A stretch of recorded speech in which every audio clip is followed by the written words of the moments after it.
Welcome back, and as I mentioned, it's day 30 of the Tamil Nadu farmers' protest that has been going on at Jantar Mantar. From staging a nude protest at North Block to wearing skulls of dead farmers to eating off the road and conducting mock funerals, the droughted farmers have devised new ways every day to seek the centre's attention. And now what they've done is that they've inked their bodies, highlighting their demands, writing that their loans need to be waived off.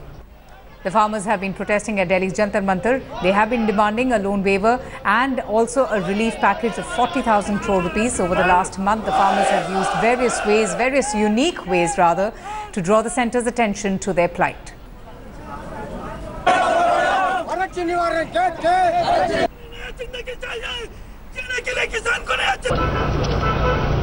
देखो, कृषि राज्य का मुख्य रूप से विषय होता है।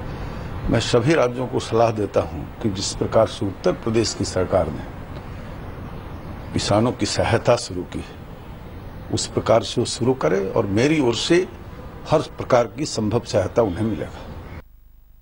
Let's go straight across now to Parbina for more details and updates on the droughted farmers' agitation. Parbina, it's now a month since the farmers have been protesting at Jantar Mantar, resorting to extreme ways to, seek attention from the centre. Yet, they don't remain satisfied despite the various visits by various, important leaders and dignitaries.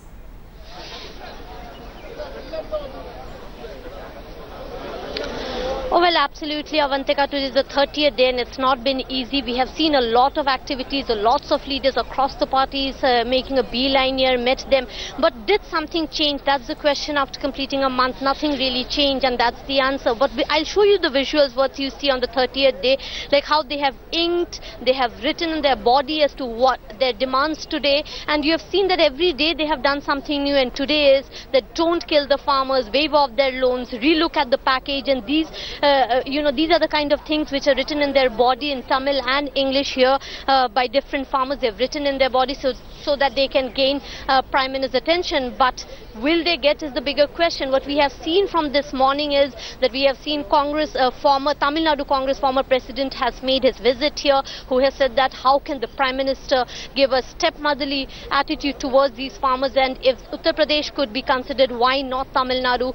Just now, just a minute ago, Thambidurai, the Deputy Lok Speaker and AIDMK leader, has also made his visit, and he has come with two letters, Avantika. One letter which he has written to the Prime Minister on their behalf, and one to Arun Jaitley. Now, he was saying that Arun Jaitley has replied to it, but he has just acknowledged to the letter, saying, I've received the letter, and these farmers are clearly not happy with just an acknowledgement that I've received the letter. Remember, yesterday they have met Pon Radhakrishnan, and he has said, I as a leader from Tamil Nadu is assuring you that something will be done and all your demands will be met. But still, Ayakanu with these farmers say, we want a written assurance, we want the Prime Minister to at least write two lines that, the demands will be considered and met. The person who can make a difference is what they say should assure them something. They continue with their protest. Today they were really expecting that something to change after meeting Pon Radhakrishnan yesterday. But it's all same, because the leaders came, met, saying the same thing that, Prime Minister needs to do something. But when is the question? Just Arun Jaitley acknowledging a letter will make no difference to their lives, what they believe, and they are clearly unhappy with this attitude.